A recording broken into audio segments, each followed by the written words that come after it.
Welcome into the show, everybody. This is the Farzy Show presented by Steven Singer of Steven Singer Jewelers. And rest assured, everybody, rest assured, our friend PJ is back producing the program. He's back for the power outage, ladies and gentlemen. I said, hey, you want to come on and talk to the nice people? And he's like, I'm good. In typical producer fashion. The man is true to his craft. But welcome back, PJ. We got some Flyers to get into today. We got a lot of Eagles to get into today. John McMullen of Jacob Media, Birds 365, Sports Illustrated, Philly Voice. He joins the show today. Franchise tags in the NFL will be flying around today, no doubt about that. Maybe Lamar Jackson, maybe CD Deuce. Our friends over there at Inside the Birds, Adam Kaplan, the Inside the Birds empire. Adam Kaplan put out yesterday that if the Eagles cannot sign Chauncey Gardner-Johnson, CD Deuce, to a long-term deal, they're going to use the franchise tag on him. John McMullen gives his take on that and more. Flyers get a victory. Couldn't be more excited about that. Phillies in spring training. So much to get into. Most importantly, above all else, and we'll get Johnny Mac's opinion on this. Jeremy Fowler puts this out into the stratosphere today. Eagles have interviewed former Wisconsin defensive coordinator Jim Leonhard. I look at that name and I say Leonhard, okay. As they look to fill their DC job per a league source, 10-year NFL safety who is respected. I always love these little nuggets. Respected in league circles. Here's the thing about that. If he is a 10-year NFL safety, which he is, they're all around the league, undrafted out of Wisconsin, but was with the Bills, was with the Ravens for 2 separate stints, played with the Jets under Rex Ryan. He was part of those teams that went to back-to-back AFC championship games. He was on the one in the 2009 team as a safety, and he played 16 games. That was his most full season as a professional. If you're under Rex Ryan, isn't that more of a 3-4 than a 4-3? And what have we seen for the vast majority of this Eagles last 20-plus, well, pretty much forever, with the exception of under Chip Kelly and what was that fella's name? Billy Davis. That was the 3-4. So are you really flirting with the idea of being a 3-4 defense? Is that possible? Would you really be doing that? That is really interesting to me. Now, if Jim Leonhard comes in here and wants to flip that defense, I mean, you have Javon Hargrave here. You have Jordan Davis, who is familiar with that. You obviously, you have guys like Ndamukong Suh or Linval Joseph, who you might be bringing back. It's an interesting thing to look at. Now, Ndamukong Suh is way more used to a 4-3. In fact, 4-3 is what his defense is. So the idea of flirting with somebody that could be a 3-4 defensive scheme seems a bit odd to me. Fletcher Cox most likely on his way out. It just seems weird that that's the direction the Eagles could be going. Nonetheless, they have their first reported interview for a new defensive coordinator. We'll talk to John McMullen about the idea of Lovie Smith coming in here. Spoiler, John is not keen on that, but we'll still have that conversation. But as this goes down, as we continue to go down this path, they have one interview under their belt. Apparently, if he's respected in interviews, if he's respected in circles, maybe he's the guy that a lot of people saw as a prominent possibility for a defensive coordinator position in the NFL. Sort of like people looked at Jonathan Gannon as a head coach. He'll get his 2-year internship in as a defensive coordinator before he becomes a head coach because this guy is going places and everybody loves him. Okay, well, maybe that's what this case is with Jim Leonhard coming in here for a defensive coordinator position. Was a defensive coordinator at Wisconsin. They had a coaching change, so now he's looking for a new gig. He was a defensive coordinator there. He was a defensive backs coach there, as one would assume, having defensive back experience in the NFL. With the Ravens, most notably, the Bills also, like I mentioned. So he's been around the block once or twice. So he's a former NFL player that could be bringing a lot to the table at the NFL level as a coordinator. Eagles just might be giving him his chance. The more I think about it, though, I don't know if they want to pay anybody. I don't know if now's the time to be cheap. I don't know what it could be, but I look at this situation with the Eagles in the DC spot, and I just think it's an easier situation for them to promote from within. If they really like what Jonathan Gannon here, and I'm speaking for the Eagles, not for the fan base here, the Eagles loved what Jonathan Gannon did here. You had your head coach, Nick Sirianni, talk at length in press conferences about how great a defensive coordinator was, how great a defensive coordinator Jonathan Gannon was. Wouldn't you want somebody from his school? Wouldn't you want somebody that is familiar with everything he was doing on this defense? Wouldn't you want somebody that is going to pick up the reins and take them just like JG did? It seems to be what the Eagles have done most notably in the past, most recently with guys like Frank Reich leaves, you promote from within there. It may not be the same coaching staff because now it's Nick Sirianni. It's not Doug Peterson, but it's still Howie Roseman. It's still Jeffrey Lurie. It's guys that are in the building and already know the deal. It's nobody you have to educate on the way the Eagles like to do things, whether that be in-house or that be on the field. I thought for a while Lovie Smith would be a big possibility here in Philadelphia. He gives the reins to somebody like him. You don't have to worry about the defensive side of the ball. You have somebody who is a head coach that knows what he's doing. It's somebody sort of like Jim Schwartz, defensive coach, or excuse me, a defensive coordinator, defensive head coach, like he was out there in Detroit. Then he comes in here to take over the defensive coordinator reins yet again to see how he'll do, and he won the Super Bowl for you. Helped you win a Super Bowl. I know a lot of people look at the yards, but they were a pretty damn good defense that entire season. That Super Bowl notwithstanding, he still helped you get through the season. And they did enough. They made a play in that Super Bowl against Tom Brady with Brandon Graham being able to get back there for the strip sack. Maybe they were going to go down that same type of thinking when it came to a guy like Lovie Smith. John McMullen doesn't think so. But when you look at this defense and you look at what they like to do, and you want to talk about soft zone, not using guys in blitzes when you could be using them to come back in drop back in coverage, when you look at the non-aggressive things that everybody yells and screams about, you look at guys like Tracy Rocker, for instance, you look at guys like Denard Wilson, and you see guys that were under the tutelage of Jonathan Gannon for the 2 years here in Philadelphia and some more in other places, and you think this is most likely the direction the Eagles want to go. So they might interview outside names. They might kick the tires elsewhere, do their due diligence, see if a guy like Leonard comes in here and absolutely wows them.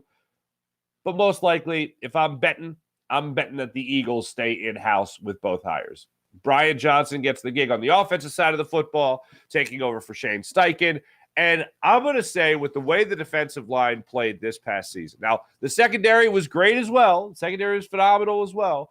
But when it comes to this Eagles team, you could think about a guy like Denard Wilson as a defensive backs coach, potentially taking the reins in this pass-happy league that we look in so much. Tracy Rocker is a guy that when you think about how great the defensive line has been this year, I think they're going to keep him on that spot.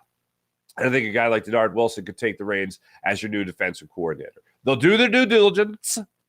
Nick Sirianni said, they're going to look from within, they're going to look out, and they're going to look everywhere, is basically what he said at the press conference. Howie Roseman said something similar as well. So when it comes to those spots, I still see them going in-house in both spots. I'd be if I had to bet on one or the other not being filled with in-house, obviously it's defensive coordinator, but I could very much see them going in-house for both gigs. We'll get John on that in just a second.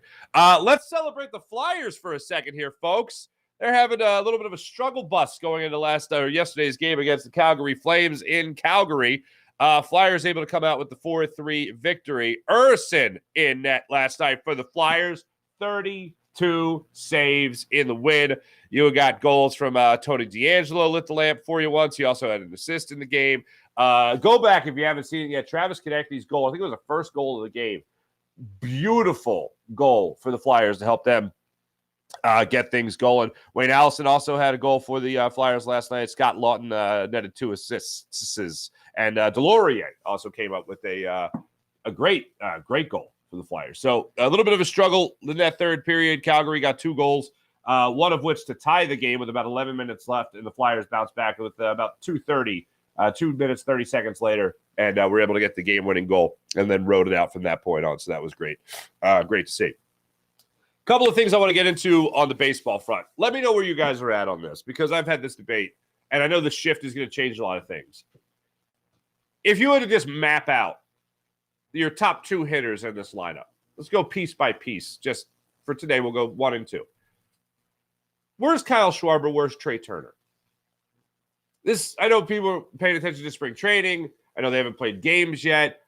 You got everyone down there as of yesterday. Everyone's down there at spring training down in Clearwater, and they're getting ready for actual spring training games and then for the regular season. And Rob Thompson's all excited about being down there and getting a look at all his guys, and that's great. We talked about it last week about how this is an interesting part of the season where when you're just getting started and he worries about injury the most. He says there's 3 parts that scare me, and this is one of them because guys are going to be ramping up the intensity from their off-season workouts, now getting ready through spring training through the first week, and this is the time he's a little worried about injury, so he's very concerned about that. And I get why. It makes sense.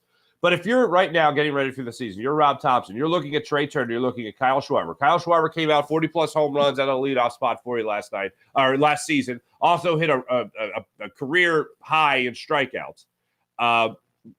What are you doing here with your leadoff spot? Are you keeping Kyle Schwarber at the leadoff spot, or are you moving Trey Turner into the leadoff spot? Now, I know a lot of people are going to be looking at Kyle Schwarber and saying, well, the shift is going to help him tremendously as a left-handed hitter. And the fact that you can't have your shortstop come over behind your second baseman and your second baseman play in shallow right field, that's going to help Kyle Schwarber, the fact that shift is eliminated. Kyle Schwarber also, like I said, struck out a record number of times last night, a career high last season for himself. That's no bueno. That's no good. I don't want that. But here's what I do want. I want Trey Turner on first base working the walk with his amazing on-base percentage. I want him working a walk. I want him getting on base with a hit. I want him getting on second with a double, whatever it might be. And then Kyle Schwarber step into the plate. I want a runner on base for a guy that can hit me 40 home runs yet again. I want a runner on base for a guy that now doesn't have to worry about the shift. People also look at an on-base percentage, and it was great. He's got a great eye, no doubt about that, and he's the first guy to say anything to an umpire. And, yes, he can take a lot of pitches as the leadoff guy. So can Trey Turner. The ceiling, the deal for me for Trey Turner to be a leadoff hitter for this team is the fact that you can start a lot of games instead of just 1-0. You can start them 2-0. And you can put pressure on the pitcher right out of the gate with Trey Turner getting on base, Kyle Schwarber coming up next. I know a lot of people, they love the power at the top of the order. They love the leadoff home run. I love the leadoff threat. I love starting every first inning, whether it's the bottom half or top half, road or away, whatever it might be, or road or home, whatever it might be. I love the idea of starting out with a threat each and every time. I'm putting Trey Turner. I'm doing the shakeup. Shouldn't be that much of a shakeup. But I'm doing the shakeup. I'm putting Trey Turner number 1. Where are you putting Trey Turner in this lineup? Where are you putting Kyle Schwarber? If you're bumping him out, where are you putting him? Because I love the idea of those guys 1-2. Trey Turner at number 1 in the order, and then having Kyle Schwarber at number 2. What's your top 2? How are you organizing that? Are you keeping it the same, or are you making the flip? Now that I'm seeing guys down there, I saw Alex Coffey of the Inquirer putting out video yesterday of Derek Hall taking batting practice. Same thing with Rhys Hoskins. There's video out there of him taking batting practice. It's great. Watching all that, it's getting you right. Hearing the crack of the bat, music to my ears. What are you doing with your top 2 spots in the order? We'll worry about the rest of the order as the week goes on. Let me tell you about my man Steven Singer of Steven Singer Jewelers, the other corner of 8th and Walnut, right there on Jewelers Row. For over 40 years, Steven's been in the love business in Philadelphia, helping people get engaged and fall in love. So when it comes to those big jewelry purchases, trust the man, Steven Singer of Steven Singer Jewelers. What is the perfect price? The perfect price means no haggling, no negotiating. You don't have to have that pressure. You don't have to have that worry or concern. You know you're going to get treated like a real family member by a real jewelry expert at Steven Singer Jewelers. Steven Singer Jewelers, one place, one price, home of the perfect price. Each and every day online at IHateStevenSinger.com. That's IHateStevenSinger.com. Without further ado, let's jump on the Rothman Orthopedics guest line, talk to our friend John McMullen of Jacob Media and Sports Illustrated.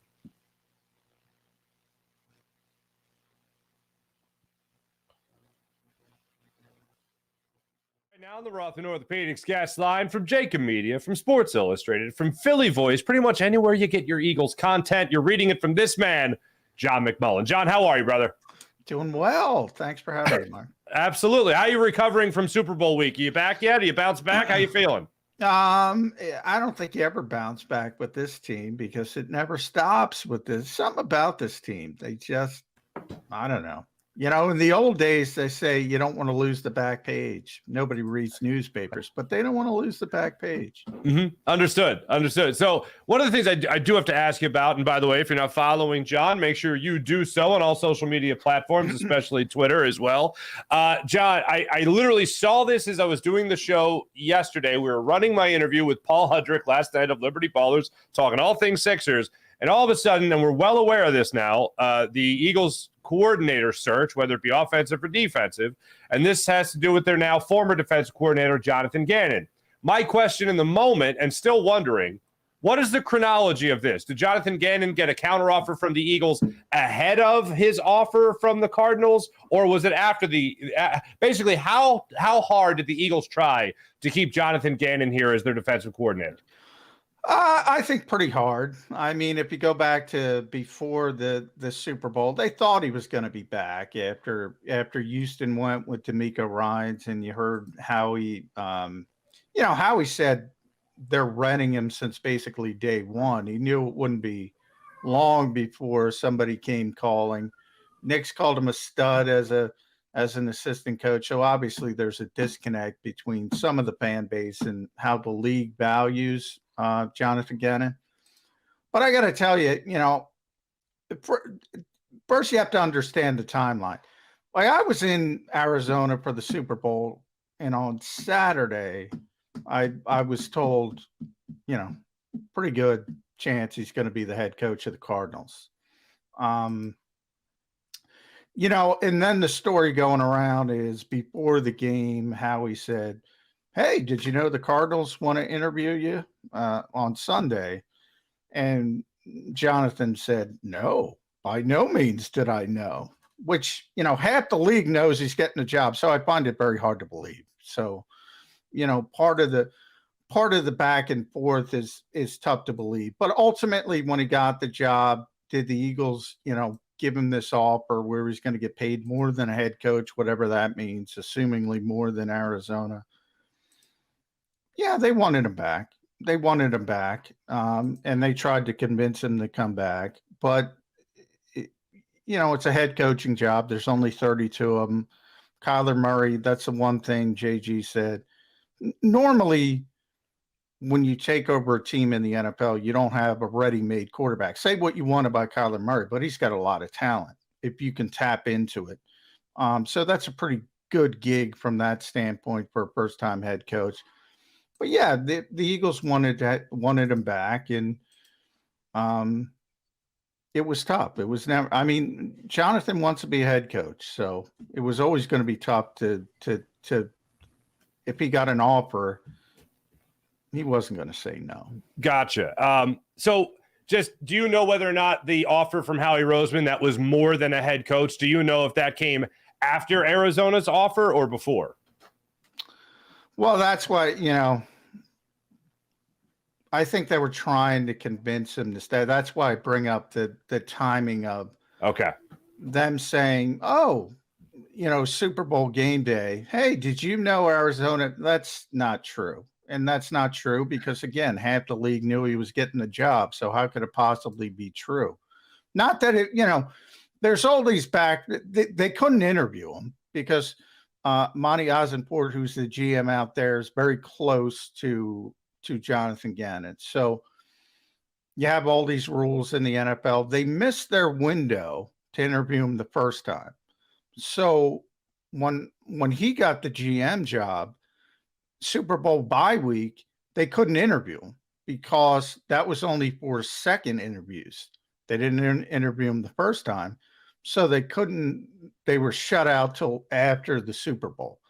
But it was more of a situation where, all right, it was sort of Monty sort of rubber stamping things. And then you got to work out a deal with Bill Bidwell, which isn't the easiest thing in the world, I imagine. But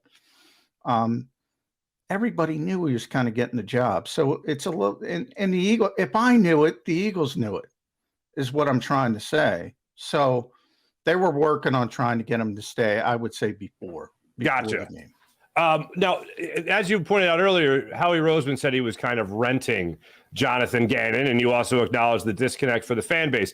I'm certainly by no means asking you to sell the fan base that doesn't like Jonathan Gannon on Jonathan Gannon, but what is it that the league sees in Jonathan Gannon that says, oh yeah, right away, this guy is going to be a head coach. He only needs, 2 years as a DC. He's going to be a head coach. What is it about him that the league likes so much? Well, I think a lot of it is leadership. I think, people get bogged down on scheme and stuff like that, Mark. And, there's a sort of cliche around the NFL. If you're hiring a scheme, you're doing it wrong. In other words, there's bigger things. And you see it with Nick Sirianni. I mean, leadership, ability to get people on the same page, connection, he talks about all the time.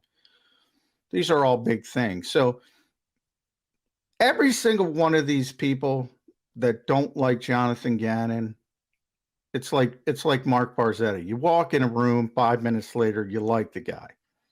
I mean, you've met people like that. I guarantee. You walk in a room, you like the guy. People connect with him. People want to be around him. People want to follow him. So you see that kind of leadership, which is rare, and people say, pew, pew, pew, when he does that thing. I don't know if you saw, he's kind of a weirdo at times, but he's likable. He's a likable weirdo. Gotcha. And people tend to follow him.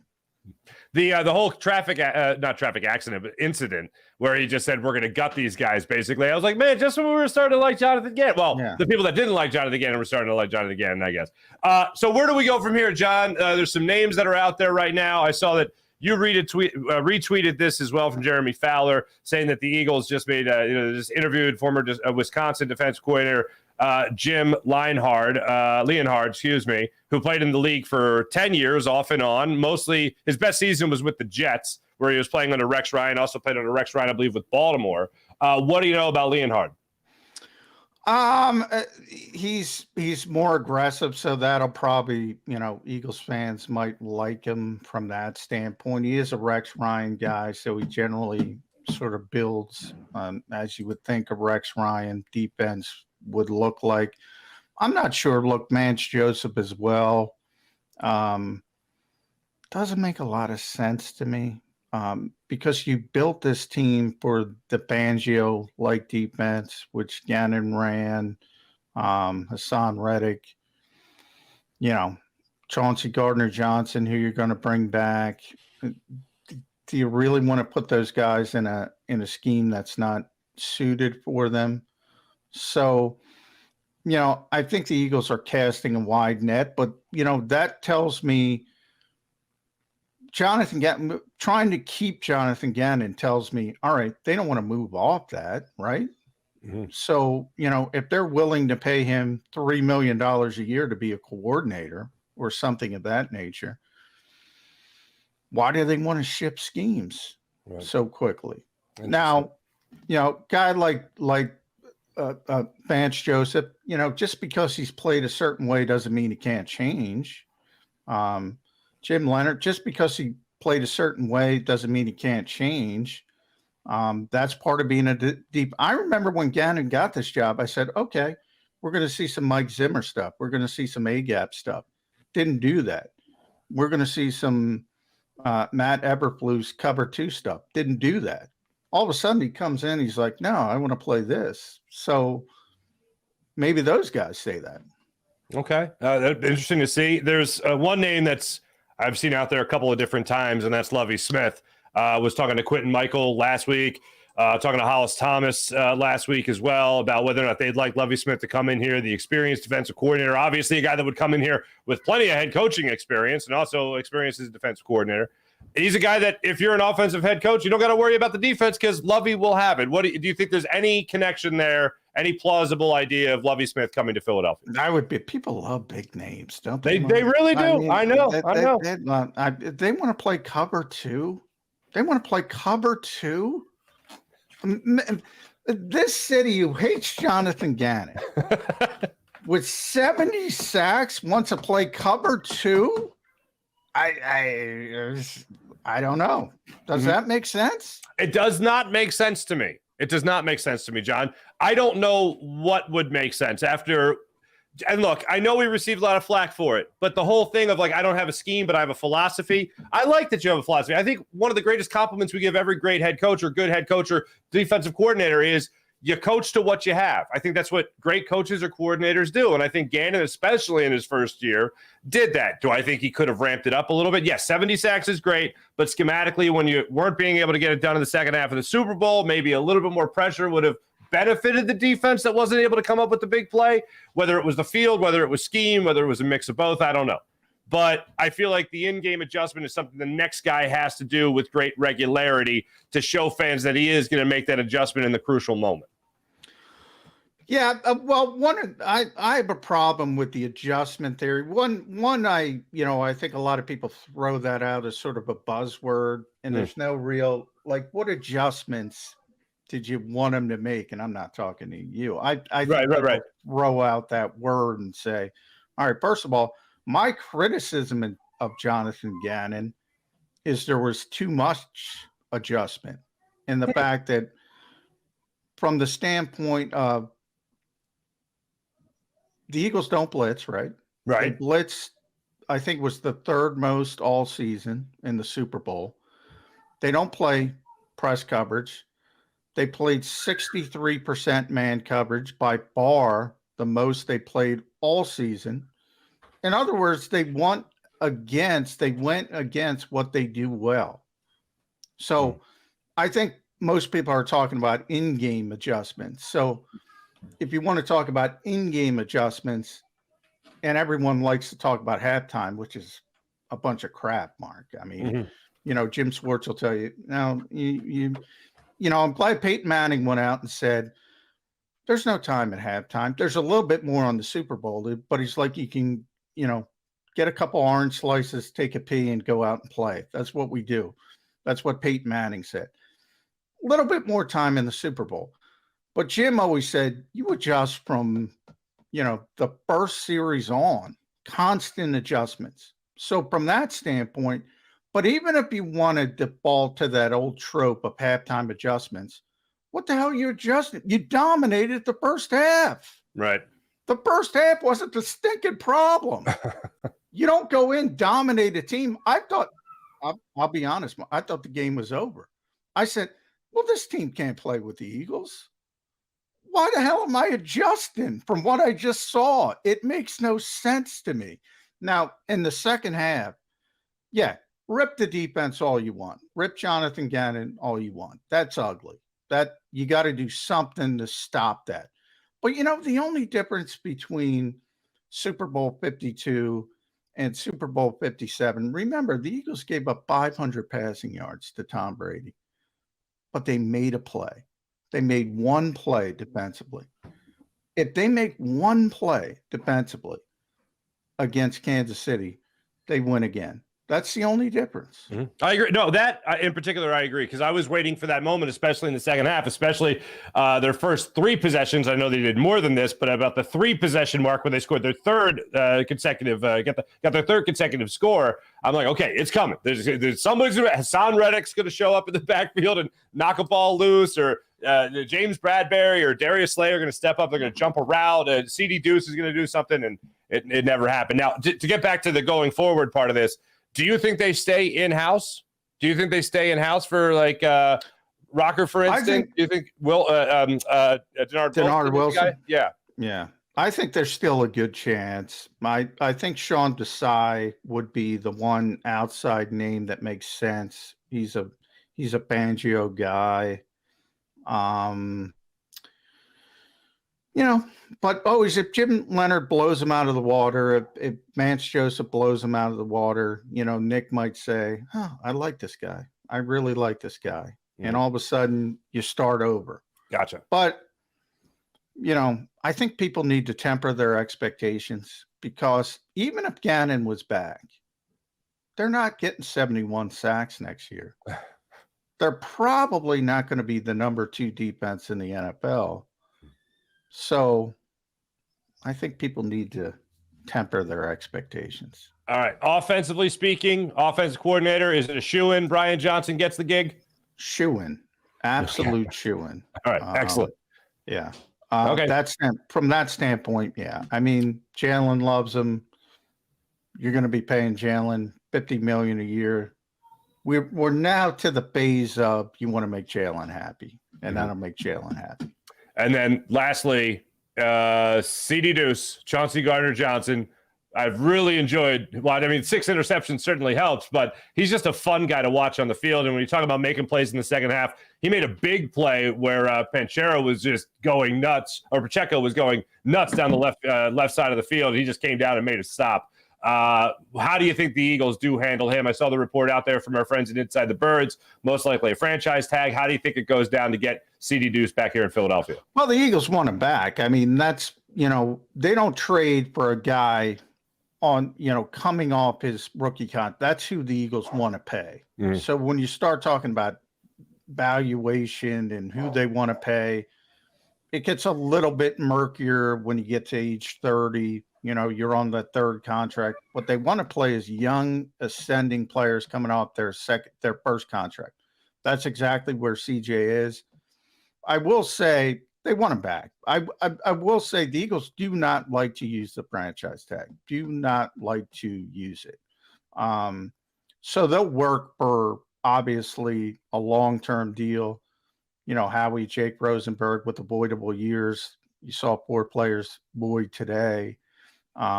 That's their sort of contract trick. They want to sign him long-term. Would they use it? Maybe, but they don't like to use the franchise tag. So, gotcha. But they want CJ Gardner-Johnson. That's the core of it. There's no question, because that's the exact player they want to pay. The guy 25, 26 coming off that rookie contract. Mm-hmm. Then the opposite end of that age spectrum is a guy named Brandon Graham. Has Brandon Graham played his last snap as an Eagle? I don't think so, because, if there's one guy who is going to give the Eagles the team-friendly deal, like everybody talks about Jalen Hurts, team-friendly, maybe he'll give the Eagles a break. No, he won't. He's going on his second contract. This is his time to make money. He's never made big money. He's made big money for me and you, but not big money in the NFL. He wants that big contract. There's no team-friendly second contracts. Brandon, he knows where he is in his career. He doesn't want to leave Philadelphia. He doesn't want to be one of those guys playing in Detroit, limping around in his last season in a weird-looking uniform for him. So I think he'll come back on a 1-year deal. He knows his role now, 15 to 20 plays. He was extremely effective at it. And I think it'll be relatively cheap, and both sides will get it done. Good enough for me. His name is John McMullen, ladies and gentlemen. Make sure you guys check him out. All digital platforms. Also, give him a read, of course, on Sports Illustrated, SI.com, Philly Voice as well, Jacob Media, Birds 365 that he does with our friend Jody McDonald. I got to get Jody on the show. I want to reach out to him, see his schedule, and talk a little baseball with Mr. Jody McDonald. Jody's a big baseball guy. He absolutely is.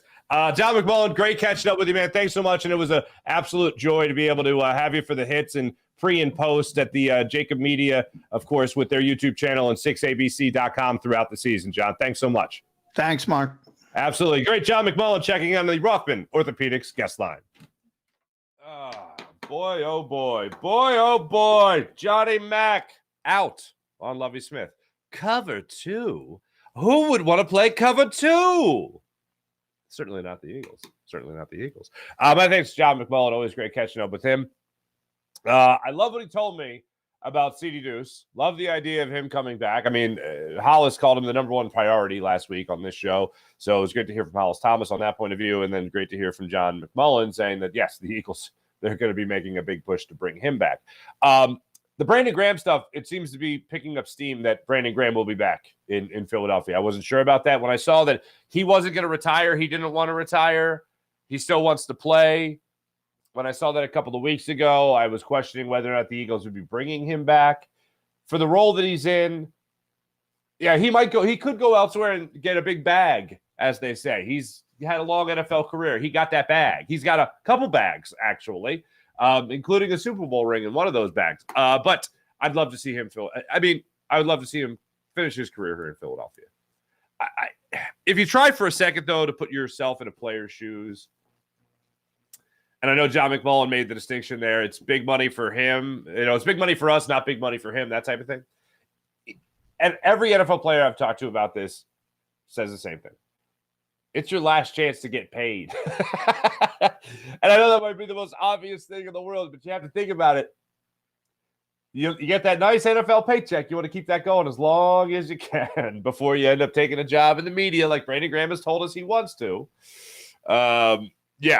It's I would love to see him retire an Eagle, but that would be very, very difficult because somebody's going to pay him to be experienced. Somebody's going to pay him. Even after his time here in Philadelphia, someone could give him a big bag for maybe 2-3 years. Either way, it'd be a bigger bag than what the Eagles can give him or would be willing to give him. But I would absolutely love for Brandon Graham to retire a Philadelphia Eagle. Play his entire career as a Philadelphia Eagle. Not that one-day contract 4 years down the line. No, thank you. Want him retiring. Playing every game of his career with Philadelphia Eagles. You get my point. Let me tell you about the great people at Manscaped. Manscaped.com. Check out Manscaped, ladies and gentlemen, where you can get 20% off and free shipping with promo code Farzy at Manscaped.com. The leader in below-the-waist grooming. You can enjoy their Platinum Package 4.0, which includes the Lawnmower 4.0 trimmer and the Weed Whacker ear and nose hair trimmer. And they both come with skin-safe technology that helps reduce the risk of nicks, so you can manscape with confidence and comfort. So enjoy Manscaped and 20% off and free shipping with promo code Farzy. How about the amazing people at PHL Sports Nation, Philadelphia Sports Nation, enhancing your Philadelphia sports fan experience across all social media and blogs. That's PHLSportsNation.com. Hey, you like CBD? Yesterday, a lot of people had a day off. Maybe you enjoyed some CBD. Hopefully, it was Freestone Farm CBD. Great quality. Grown all in the Garden State. All their premium hemp flower grown in the Garden State in New Jersey. So check out Freestone Farm CBD at FreestoneFarmCBD.com. Use promo code Farzy where you can get 20% off your CBD. You'll love their tropical tasting Bayox that clocks in at a chart-topping 24.1%. And Super CBD, which is half Hindu, Kush, at 21%. Genetics of these guys are off the charts. So check out Freestone Farm CBD, FreestoneFarmCBD.com. What's everybody up to in the chat check? Let's see how you guys are doing today. Jim says hello to everybody. He's back. PJ, back in the chat. Mally, what's going on? Fuji, what's up, Fuji? Nice to see you. Well, top chat. I don't want top chat. I want live chat. I want everyone getting in on the funsies. Mike Fuji, good morning, everybody. Happy Tuesday to you too, sir. 007. What's up, 007? Big fan of your movies. Screw Fangio and that whole coaching tree. Fangio was out of work for a reason. Cardinals? Laughing, crying emoji. Kevin, what's going on? Good morning to you. April, what's going on? Ooh, 007 is just coming in hot on these defensive coordinators. Fangio, Zimmer, Gannon deserve to be unemployed. See, here's the thing, 007, and this is what I don't understand. And I was trying to nail down John on the chronology of the whole thing of this report that I referenced with John earlier. What the hell happened here? I would assume that so what we learned from John in that conversation there with John McMullen, what we learned from him was that everybody knew Jonathan Gannon was getting the Cardinals job, except apparently Jonathan Gannon. Not apparently. Allegedly, Jonathan Gannon didn't know. If everybody knew, I would assume Jonathan Gannon knew. Now, maybe it's one of those things where everyone else is taking it for granted, but you're in the situation and you're like, it still could possibly not happen. I mean, true, if I'm betting, I'd probably get the job, but I might not because it's not set in stone yet. But everyone's acting like it's already in stone, but it's not. Maybe it's one of those things that Jonathan Gannon was talking about when he did his press conference the other day.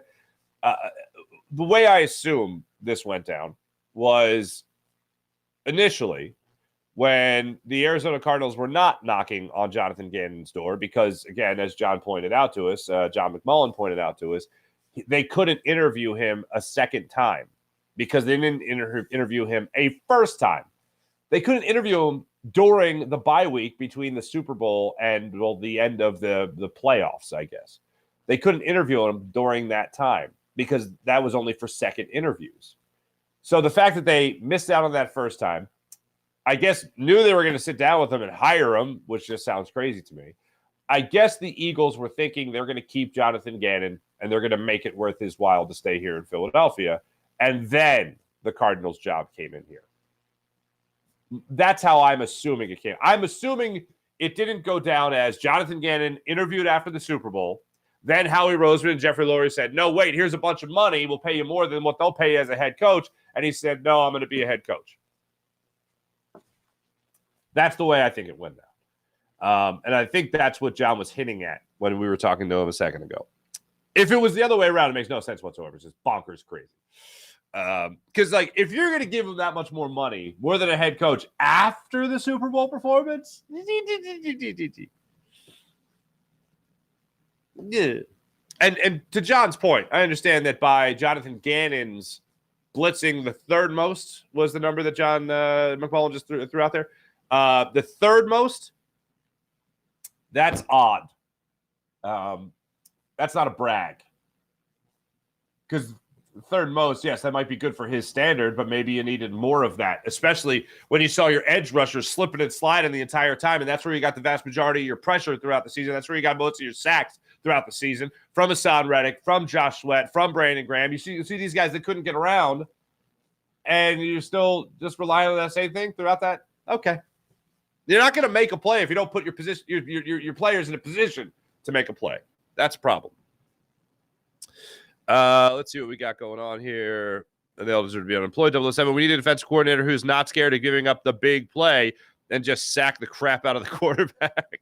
007. I think that pretty much that's the scheme. If it's not the scheme, it's the philosophy of the vast majority of Eagles fans.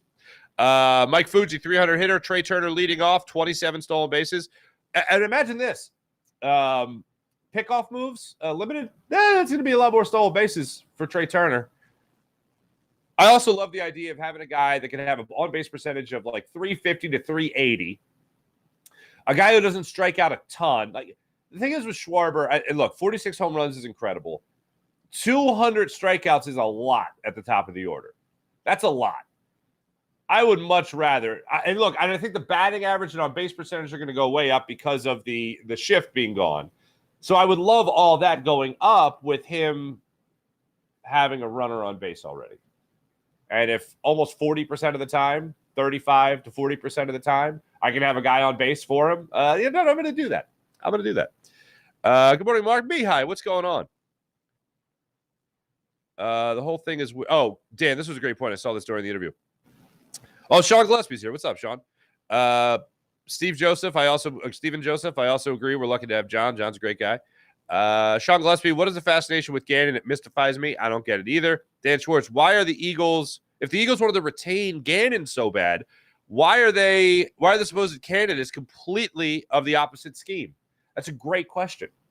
3-4 scheme, Vance Joseph. The Eagles are rumored to have interest in Vance Joseph. The Eagles have reportedly already interviewed Jim Leonard. 3-4 scheme. Eagles play a 4-3. It's bonkers.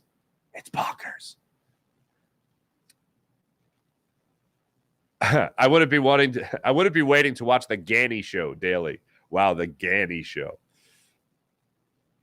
Dan Schwartz, leadership, pew, pew, pew, shots, explosives. Do they like him, or are they just WTF is wrong? What is wrong with this guy? I'm scared. I don't know. Mihai, what's going on? Sean Gillespie, 4 quarters of football. Never want to hear about Schwartz. Could have easily lost that Super Bowl giving up all those yards and points. I call BS that Gannon didn't know. Yeah, April, here's the way I would look at it. Again, I don't know if you guys have ever been in a similar situation, but it really, I think everyone's been in this situation. Something really good's about to happen to you, and everyone's taking it for granted. Everyone's like, oh, that's going to be amazing. You're going to do great. It's going to be great. And you're like, well, they haven't made it official. Anything can happen. Like, I think that's the situation Jonathan Gannon was in. I think that's the situation. Guess who didn't lock the baby gates? Hey, little Tuts. Mommy sleeping? Yeah, that mommy. Jeez. Don't work for a living. You know what I'm saying? You want to say hi real quick? Yeah. While you're down here? Yeah. Wait. Come on up. Say hi, everybody. Hi. Daddy. Yes, sweetheart. I want to play in my room with Dad. You want mommy in your room again? No, Ursula was in your room again? Yeah. But I told her to hit the bricks. Yeah. I think Ursula left last night. Okay. Daddy's almost done, okay? Do you want to go upstairs and put on Sky Happy? No. No, you just want to hang out down here? Okay. All right, we'll wait on that for 1 second. All right, sweetheart? Thank you.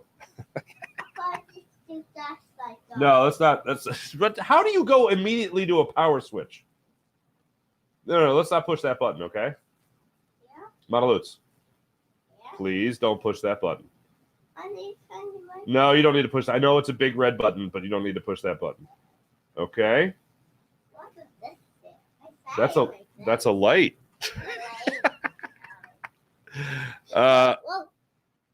What? I think. You're nuts. You're nuts, kid. I just wanted to. All right. You know, Robert's coming over later this week, and he's going to build Daddy a new studio with a lock on the door.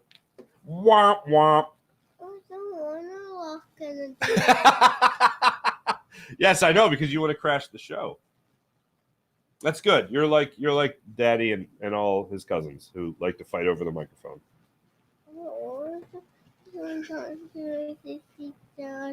Oh, sweetheart. Here, you want to play with this keyboard? Go to town on that.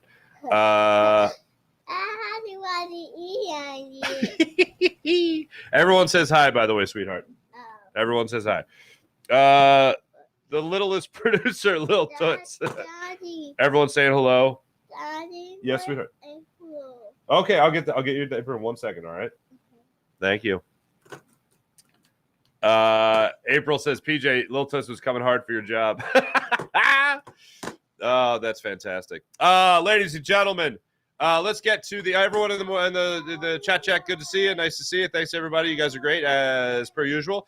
Let's get to the Morning Rush, brought to you by Sky Motorcars, SkyMotorcars.com. Sixers off till Thursday night, 7:30 tip-off at home against the Memphis Grizzlies. Grizzlies got 35 wins on the season. What, sweetheart? Yeah, you can write on that. That's fine. Yeah, that's fine. That's a perfect circle. Oh, that's an apple? Yeah. That is a great apple. Actually, that is a legit apple. Okay. Wow, not bad, Toots. I like it. Flyers coming off the 4-3 win last night. That's a good thing. Oh, we talked about it yesterday with our friend Paul Hudrick. Patrick Beverley signs with the Bulls. Paulie was hoping that he would wind up here in Philadelphia. And then if you haven't seen this is absolutely incredible. Shout out to producer Jim here, PJ, who reminded me of this during the interview with John McMullen. He told me, hey, did you see the thing with Danny Dimes? I was like, what? And first off, I never refer to him as Danny. I don't know he was joking. Yeah, but you're with camel cocking. I'm talking, yeah. Yo, you look my camel cocking to me. Yeah, I'm talking to the camera, yeah. No, don't talk to the camera? Only, Talk to you? Yeah. Talk to you? Okay, what do you got? I got